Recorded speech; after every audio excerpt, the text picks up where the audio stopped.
I feel like it's not often I pick up a new piece of tech and love everything about it, but the Pebble Time 2 has genuinely rekindled my excitement for tech again. I first found them over 10 years ago when they released the original Pebble, and my young 15-year-old self ran that thing into the ground. Back then, I was a dishwasher at a pizza place making $7 an hour, scraping together literally whatever money I could to buy multiple of these because the experience was so great. And it really wasn't that crazy of a concept either. It was a simple smartwatch with an always-on e-paper display, super long battery life, a minimalist design, physical buttons, and above all else, the community was the complete centerpiece that brought this all together with their mods, hacks, and tweaks. There was really nothing else like it at the time, and unfortunately in 2026, devices like that don't exist anymore, but Pebble made a comeback with all of that old school charm, and let me tell you, it is a beautiful, genuinely wholesome breath of fresh air for consumer tech in 2026.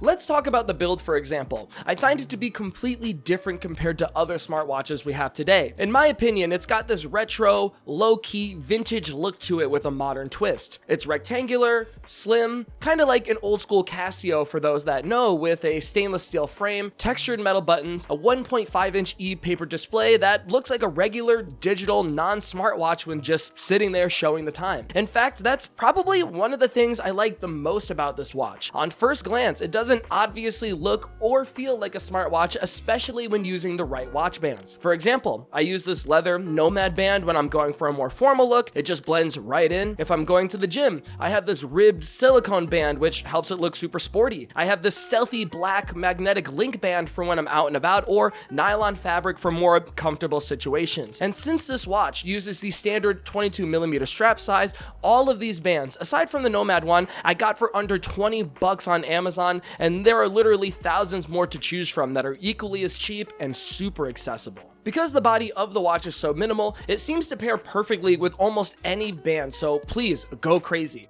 Although I do have to note, there are some issues with the body of the watch itself. Over the past few months, I've gained quite a few scuffs, scratches, and blemishes, specifically around the corners of the device, and since we're on the topic of damage, there is one somewhat bigger issue that I did want to point out here, and that's with the screen. To be clear, the panel itself is great. It's a 1.5-inch e-paper display, backlit, easy to see in direct sunlight, so there's no problems in that regard. However, there is a small design issue. The Gorilla Glass cover screen extrudes out from the frame of the watch, which allows for this overexposed raised edge. That means that it's always the first point of contact if it fell off a table or nicked itself against the door frame. I've seen quite a few users report about cracked screens due to this very issue on the Pebble subreddit, and in fact, Eric Mijikowski, the founder of Pebble, directly addressed this, saying that there have been only 51 reports of this happening so far, but if your watch is affected, they'll replace it. He also goes on to say this design has gone through extensive environmental testing and showed normal durability compared to similar smartwatches. So while I don't think this is a widespread issue by any means, I would at least keep it in the back of your mind. If you're thinking of getting one of these, plan ahead and consider a bumper or a screen protector. In this case, the community has rallied behind this issue and they have a ton of options to pick from that most of these guys have made themselves. I'd say another aspect that really, truly impressed me about the Pebble Time 2 is the software, and the only words that I can think of here are complete freedom. If Wear OS for Android and Watch OS for Apple are these super refined, highly curated, controlled experiences, then Pebble OS is the exact opposite. Designed from the ground up, practically begging users to go crazy and customize your watch as much as possible. There are over 10,000 watch faces, apps, tweaks, and games that you can download right from the built-in Pebble store, not to mention all the crazy stuff that you can download from GitHub and such. There is literally a tweak or mod of some kind for anything you'd want to do, from full-on touchscreen support before it's officially implemented, tasker integration, hundreds of remote control apps for smart home devices, vehicles, or media controls. Simply put, the developer community for Pebble smartwatches is so strong, and it seems like people are genuinely passionate about building cool apps for Pebble in specific more than any other watch platform. The watch faces too on Pebble are also great. They are so incredibly expressive and come to life, especially on the color display. Pixel art is timeless, so naturally there is a lot of that here with Pokemon, Kirby, Mario. There's a ton of watch faces with pretty full screen art too that can show you the weather or time of day. Lots of interesting faces, either jam-packed with features or simple ones designed to be ultra minimal. It really does seem like the options are endless, and on top of that, most watch faces can be configured inside the Pebble app for even more customization. To make things even better, the core operating system, Pebble OS, is constantly giving love and care poured into it. Since this watch came out, I want to say around late March, there's been over 15 updates, which trends to around 3 updates per month. Each one focusing on bug fixes, adding customization options, features, adding APIs to the SDKs, giving developers more and more flexibility with every update, and even prior to launch, there has been so much work put in beforehand. Like I said, Pebble OS is by far the best part. It's open sourced, easy to work with, by far the least restricted operating system, at least when it comes to smartwatches.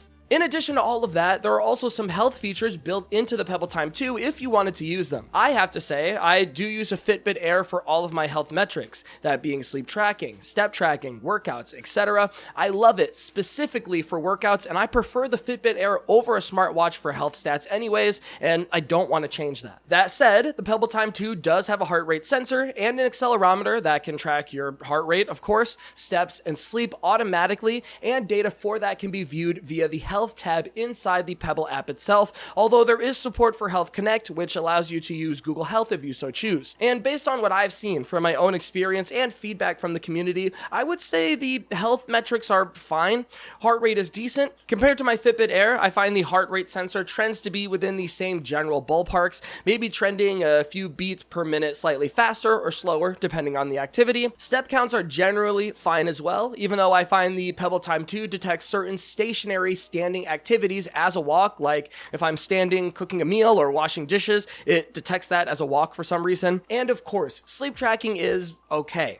The Time 2 only tracks light and deep sleep while also keeping track of some averages, and I've heard some users say it often doesn't record time frames accurately, skipping a few hours here or there. So in general, health metrics are more of a nice to have option, and in fact, the Pebble team themselves have said this isn't a fitness device and recommends a Garmin or something if you're really serious about your health metrics. Otherwise, enjoy it for what it is. Don't think too deep about it.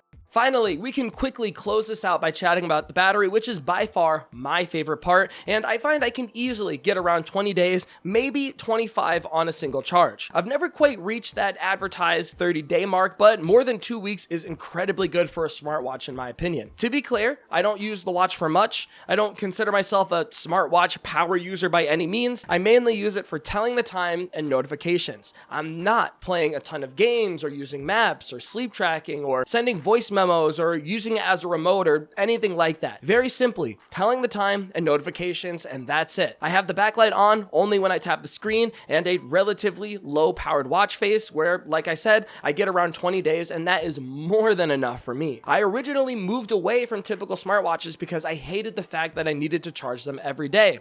Sure, you can squeeze maybe 2 days out of a modern Galaxy watch or a Pixel watch, but to me, I have much greater peace of mind not having to worry about it for weeks at a time. Thankfully, when I do rarely have to charge it, the process is pretty simple. The Time 2 uses this universal magnetic connector. They include a dongle in the box that attaches to a USB Type-C cable, but replacements are super cheap on Amazon, less than $10, and charge time is pretty quick too. 30 minutes of charge can get me maybe a week's worth of use, and a full charge takes about an hour or so, where, like I said, I get around 20 to 25 days. Absolutely amazing. All in all, guys, I cannot say it enough. I 100% absolutely love everything about the Pebble Time 2. Everything, honestly, really made me remember why I fell in love with tech in the first place. The freedom, the mods, the crazy amount of apps and watch faces, how easy it is to find new bands, the battery life, the overall simplicity, it all comes together to make me really happy, actually. I genuinely enjoy using the Pebble Time 2, and it doesn't require much of me to feel satisfied with my purchase. On top of that, I would say Pebble has an incredibly bright future ahead of them if they keep things up, and I'm excited to see where things go from there. But now I want to hear from you guys. What do you think of Pebble's return, especially now that they've had a few products out in the wild? And specifically, what do you think of the Pebble Time 2? Whether you already have one or you're considering picking one up, how are you feeling about this watch now that it's been out for a few months? Let me know in the comments, as I'm always super curious to hear what the tech community is thinking. Until next time, this has been Jordan Floyd from 9 to 5 Google. Thank you so much for watching, and I'll see you in the next one.